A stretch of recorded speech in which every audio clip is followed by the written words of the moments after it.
Dears, എല്ലാവർക്കും നമ്മുടെ പുതിയൊരു വീഡിയോയിലേക്ക് വീണ്ടും സ്വാഗതം. ഇന്ന് ഞാനിവിടെ പെരിഞ്ജീരകപ്പൊടിയാണ് തയ്യാറാക്കിയിട്ട് എടുക്കുന്നത്. മസാല ചേർത്തുണ്ടാക്കണ ഏത് കറികൾക്കും നമുക്ക് ഈ ഒരു പെരിഞ്ജീരകപ്പൊടി ചേർത്ത് കൊടുക്കാം കേട്ടോ. സാധാരണ നമ്മൾ പെരിഞ്ജീരകം പൊടിച്ചെടുക്കാറ് വെറുതെ വറുത്ത് പൊടിച്ച് വെക്കാറൊക്കെ അല്ലേ പതിവ്. ഇതിൽ കുറച്ച് ഇൻഗ്രീഡിയൻസ് ഒക്കെ ചേർത്തിട്ടാണ് കേട്ടോ ഈ ഒരു പെരിഞ്ജീരകപ്പൊടി ഞാൻ ഉണ്ടാക്കി എടുത്തിട്ടുള്ളത്. ഇത് കറികൾക്കൊക്കെ ചേർത്ത് കൊടുക്കുമ്പോൾ നല്ല രുചിയും മണമൊക്കെ ഉണ്ടാവും കേട്ടോ. അപ്പോൾ നമുക്ക് ഈ ഒരു പെരിഞ്ജീരകപ്പൊടി എങ്ങനെയാണ് തയ്യാറാക്കിയിട്ട് എടുക്കാമെന്ന് നമുക്ക് നോക്കാം. ഒരു പെരിഞ്ജീരക പൊടി ഉണ്ടാക്കിയെടുക്കാനായിട്ട് ഞാനിവിടെ 100 ഗ്രാം പെരിഞ്ജീരകം എടുത്തിട്ടുണ്ട്. 50 ഗ്രാമിൻ്റെ 2 പാക്കറ്റാണ് കേട്ടോ എടുത്തിട്ടുള്ളത്. ഇനി ഇത് നല്ലോണം ഒന്ന് കഴുകി എടുക്കണം കേട്ടോ. ഈ ഒരു പെരിഞ്ജീരകമൊക്കെ കാണുമ്പോൾ ഇപ്പോൾ നല്ല പച്ച കളറിലാണ് ഇട്ടുണ്ടാവുക. ഇതിൽ കളറൊക്കെ ചേർത്തിട്ടൊക്കെ വരുന്നതാണ് കേട്ടോ. നല്ല ഫ്രഷ് ആയിട്ട് ഇരിക്കാൻ കളറൊക്കെ ചേർത്തിട്ടുണ്ടാവും. അപ്പോൾ നന്നായിട്ട് കഴുകിയെടുക്കുക. നമ്മൾ സാധാരണ പെരിഞ്ജീരകം ഉപയോഗിക്കുമ്പോൾ ഒന്ന് കഴുകി ഉണക്കിയിട്ടൊക്കെ യൂസ് ചെയ്യണതായിരിക്കും കേട്ടോ നല്ലത്. ഇതിപ്പോൾ കണ്ടില്ലേ, കഴുകിയപ്പോൾ നല്ല പച്ച കളറിലായിട്ടുണ്ടാവും ഒരു വെള്ളം. ഈ ഒരു വെള്ളമൊക്കെ ഒന്ന് വാർത്തതിന് ശേഷം നമുക്ക് ഈ ഒരു പെരിഞ്ജീരകം ഒന്ന് ഉണക്കിയെടുക്കാം കേട്ടോ. ഞാനിവിടെ പെരിഞ്ജീരകം ഒറ്റ പ്രാവശ്യം കഴുകിയെടുത്തപ്പോൾ കണ്ടില്ല ആ ഒരു വെള്ളത്തിൻ്റെ കളറ് നല്ല പച്ച കളറിലിരിക്കണില്ലേ. ഇത് ഫുഡ് കളറൊക്കെ ചേർത്തിട്ട്, ഫുഡ് കളറോ ഇനി എന്ത് വേറെ കളർ എന്താണെന്നൊന്നും അറിയില്ല കേട്ടോ. കളറൊക്കെ ചേർത്തിട്ടൊക്കെ വരുന്നതാണ് കേട്ടോ ഇത്. അപ്പോൾ നന്നായിട്ട് കഴുകിയെടുക്കുക. ഞാനിവിടെ ഒരു 4-5 പ്രാവശ്യം കഴുകിയെടുത്തതിന് ശേഷമാണ് കേട്ടോ ഈ ഒരു പെരിഞ്ജീരകം ഇതുപോലെ വെള്ളമൊക്കെ വാർത്തിട്ട് എടുത്തിട്ടുള്ളത്. ഇതൊരു പരന്നൊരു പാത്രത്തിലേക്ക് ഇതുപോലെ ഒന്ന് പരത്തിയിട്ട് കൊടുത്തതിന് ശേഷം വെയിലത്ത് വെച്ചിട്ട് നന്നായിട്ടൊന്ന് ഉണക്കിയെടുക്കാം. ഞാനിവിടെ പെരിഞ്ജീരകം ഉണക്കിയെടുത്തിട്ടുണ്ട്. അപ്പോൾ നല്ല വെയിലൊക്കെ അല്ലേ, അപ്പോൾ അത് കാരണം ഒറ്റ ദിവസം കൊണ്ട് തന്നെ അത് ഉണങ്ങി കിട്ടിയിട്ടുണ്ട് കേട്ടോ. ഇനി ഇതൊന്ന് വറുത്തെടുക്കാം കേട്ടോ. അപ്പോൾ ഒരു പാനിലേക്ക് ഇട്ട് കൊടുക്കുകയാണ്. ഇതൊന്ന് നന്നായിട്ടൊന്ന് ഇളക്കി കൊടുത്തതിന് ശേഷം ഈ ഒരു പെരിഞ്ജീരകം ഒന്ന് വറുത്തെടുക്കാം. പിന്നെ ഇതിലേക്ക് നമുക്ക് വേറെ ഇൻഗ്രീഡിയൻസ് ഒക്കെ ചേർത്ത് കൊടുക്കാനുണ്ട് കേട്ടോ. അപ്പോൾ ആദ്യം നമുക്ക് ഈ ഒരു പെരിഞ്ജീരകം നന്നായിട്ടൊക്കെ ഒന്ന് ചൂടാക്കിയിട്ട് എടുക്കാം കേട്ടോ.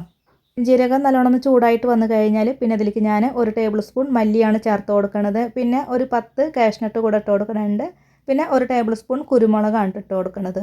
എന്നിട്ട് എല്ലാം കൂടെ ഒന്ന് വറുത്തെടുക്കട്ടെ. നന്നായിട്ട് ഇതൊന്ന് ചൂടാക്കിയിട്ട് എടുക്കാം. പിന്നെ ഇതിലേക്ക് നമ്മൾ മല്ലിയും അതുപോലെ തന്നെ കാഷ്നട്ടൊക്കെ ചേർത്ത് കൊടുക്കുമ്പോൾ പ്രത്യേക ഒരു രുചി മണമൊക്കെ ഉണ്ടാവുക കറികൾക്ക്. അപ്പോൾ ഇതൊന്ന് ചൂടാക്കി എടുത്തതിന് ശേഷം പിന്നെ ഇതിലേക്ക് നമുക്ക് കുറച്ച് കറിവേപ്പില ചേർത്ത് കൊടുക്കാം. ഞാനിവിടെ കറിവേപ്പില നേരത്തെ തന്നെ കഴുകിയിട്ട് വെള്ളമൊക്കെ വാർത്തതിന് ശേഷമാണ് ഇട്ട് കൊടുക്കുന്നത്. വെള്ളത്തോട് കൂടിയിട്ട് കറിവേപ്പില ഒന്നും ഇട്ട് കൊടുക്കുകയൊന്നും ചെയ്യരുത്. ഇതൊന്ന് ഇളക്കി കൊടുത്തതിന് ശേഷം പിന്നെ ഇതിലേക്ക് നമുക്ക് കുറച്ച് ബേ ലീഫ് കൂടെ ചേർത്ത് കൊടുക്കാം. ഇവിടെ ഒരു 3 ബേ ലീഫാണ് കേട്ടോ കട്ട് ചെയ്തിട്ട് ഇട്ട് കൊടുത്തിട്ടുള്ളത്. ഇതും കൂടെ ചേർത്തിട്ട് എല്ലാം കൂടെ ഒന്ന് വറുത്തെടുക്കാം കേട്ടോ. അപ്പോൾ നന്നായിട്ട് വറുത്തെടുക്കണം കേട്ടോ. ഈ ഒരു പെരിഞ്ജീരകം ഒന്ന് നന്നായിട്ടൊക്കെ ഒന്ന് ചൂടായിട്ട് പിന്നെ ഇതിലേക്ക് ചേർത്തിട്ടുള്ള ആ ഒരു കറിവേപ്പിലൊക്കെ ഒന്ന് മൊരിഞ്ഞ് വരണം കേട്ടോ. അപ്പോൾ നന്നായിട്ട് ഇളക്കി കൊടുത്തിട്ട് ഇത് കുറച്ച് നേരം നന്നായിട്ടൊന്ന് വറുത്തെടുക്കാം. പിന്നെ ഇതിലേക്ക് നമുക്കിനി വേറെ ഒന്നും ചേർത്ത് കൊടുക്കേണ്ട ആവശ്യമൊന്നുമില്ല കേട്ടോ. ഇത് മാത്രം ചേർത്തിട്ട് ഒന്ന് വറുത്തെടുത്താലും മതി. അപ്പോൾ എല്ലാം കൂടെ ഞാനിവിടെ വറുത്തെടുത്തിട്ടുണ്ട് കേട്ടോ. അതിലേക്ക് ചേർത്ത് കൊടുത്തിട്ടുള്ള കറിവേപ്പിലൊക്കെ അതേ കണ്ടില്ല നന്നായിട്ട് മൊരിഞ്ഞ് കിട്ടിയിട്ടുണ്ട് കേട്ടോ. പിന്നെ പെരിഞ്ജീരകം ബാക്കിയുള്ള ഇൻഗ്രീഡിയൻസൊക്കെ നന്നായിട്ട് മൊരിഞ്ഞ് കിട്ടിയിട്ടുണ്ട് കേട്ടോ. അപ്പോൾ എത്ര മതി. ഇനി ഇതൊന്ന് ചൂടാറാനായിട്ട് മാറ്റി വെക്കട്ടെ. നന്നായിട്ട് ചൂടാറിന് ശേഷം പിന്നെ നമുക്കിതൊന്ന് പൊടിച്ചെടുക്കാം.